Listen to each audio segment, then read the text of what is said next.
Toliau laidoje patarimai visiems įsikūrusiems soduose, sodybose ar senesniuose namuose ir norintiems savo namuose žiemą pastovios temperatūros, jaukumo ir komforto. Įmonės Egiroma direktorius Egidijus Pupelis sako, kad netrukus bus skiriama parama tiems, kurie nori pakeisti namų šildymo sistemą. Taigi, kokį šilumos siurblį reikėtų rinktis? Tai pasitaikanti dažna situacija Lietuvoje, kad yra namas, kuris yra pirmas aukštas, dažnai būna grindinis šildymas, o antras aukštas radiatoriai. Tai kai mes turime radiatorinę sistemą, iš tikrųjų, tai tada mes turim tai, kad dažnai žmonės abejoja, dvejoja dėl pačių radiatorių, ar užteks to šilumos, ar neužteks, bet viskas iš tikrųjų priklauso sakykime, ne nuo pačių sistemos, labai daug priklauso, kiek tas namas yra sandarus. Tai va šituo atveju iš tikrųjų mes turim ganėtinai sandarų šiltą namą ir pilnai užtenka tokiam 120 kvadratų namui, čia užtenka pilnai 6 kW šilumos siurblio, kuris aprūpina visą namą šilumą. Šiame name buvo įrengta šildymo sistema oras vanduo su integruotu boileriu. Čia pirmame aukšte yra šildomos grindys, o antrame aukšte patalpas šildo nuo senosios sistemos likę ir pritaikyti radiatoriai. Šitam name iš tikrųjų yra įdiegtas Samsung šilumos siurblys, oras vanduo su integruotu boileriu. Dažna situacija būna, kad žmonės iš vis neįsirenginėja šildymo sistemos, kas jiem duotų komfortą tos pačiuose namuose ir toliau jie vargsta su malkomis, su granulėmis.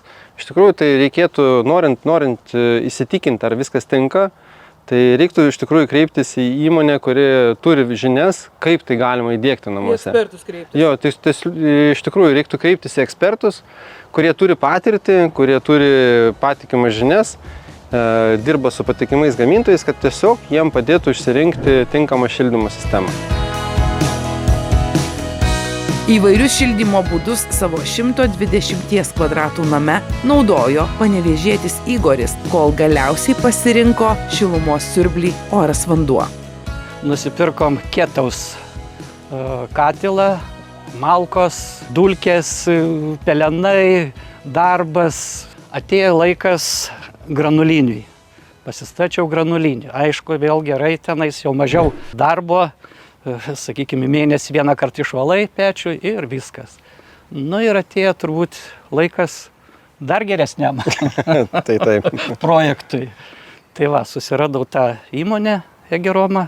Samsungas man kaip ir labai patinka ir pasiklausinėjau, pasitarėm, atvažiavo apžiūrėjo mano namas. Nutarėm, kad reikia tą Samsungą įdiegti į šitą namą, kad būtų šildymas. Šiuo momentu tikrai patenkintas visus metus šildžiau. Gan nebrangiai gaunasi. 21 pastoviai buvo visą žiemą. Išlaidos, sakykime, kažkur iki 100 eurų. Čia per tuos šalčius. Čia su šviesa, su viskuo.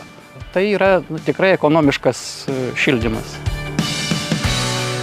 Vasaros pabaigoje Igorio šeima įsirengė ir saulės elektrinę, todėl šią žiemą už šildymą nereikės mokėti, sako namo šeimininkas. Šitie atėję laikai iš tikrųjų ir duoda tai, kad žmonės investuoja į savo namus, į savo šildymo sistemas, naudoja saulės elektrinės ir turi tikrai mažas išlaidas tiek šildymui ir turi tokį dalyką kaip komfortą, kad jie grįžę namo iš tikrųjų jaučiasi gerai, jiem nereikia rūpintis namų šildymu, kai laukia šalta. Ir tiesiog jie už tai moka labai nebrangiai. Visą tai atsiperka. O dabar eikime į katilinę ir įvertinkime, kiek reikia vietos šilumos siurbliui ir kaip jis valdomas.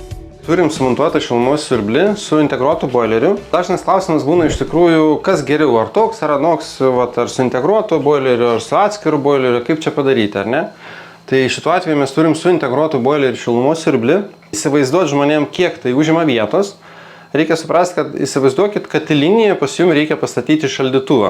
Tiek ir tai užima vietos, taip? Tiek ir užima vietos. Tai yra šituo atveju čia yra 60 cm, į gylį yra 70 cm ir skaičiuokit, kad jums reikia aukštyn virš 2 metrų.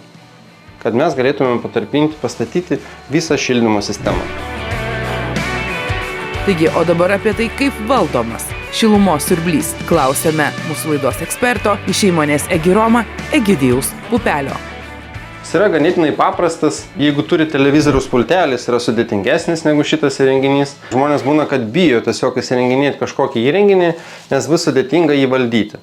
Tai tas valdymas čia yra zona, tai yra šildymo zona ir BKV tai yra buitinis karštas vanduo. Tai galim mes tiesiog paspaudus persijungti karšto vandenį nustatymus. Vat esamą temperatūrą vandens matome ir matome nustatytą vandens temperatūrą. Ir mes čia galim dar kai ką pakeisti ir turim šildymą, kuris dabar yra išjungtas. O kaip įjungti šildymą? Čia vienas iš klausimų, kurie būna rudenį ir pavasarį.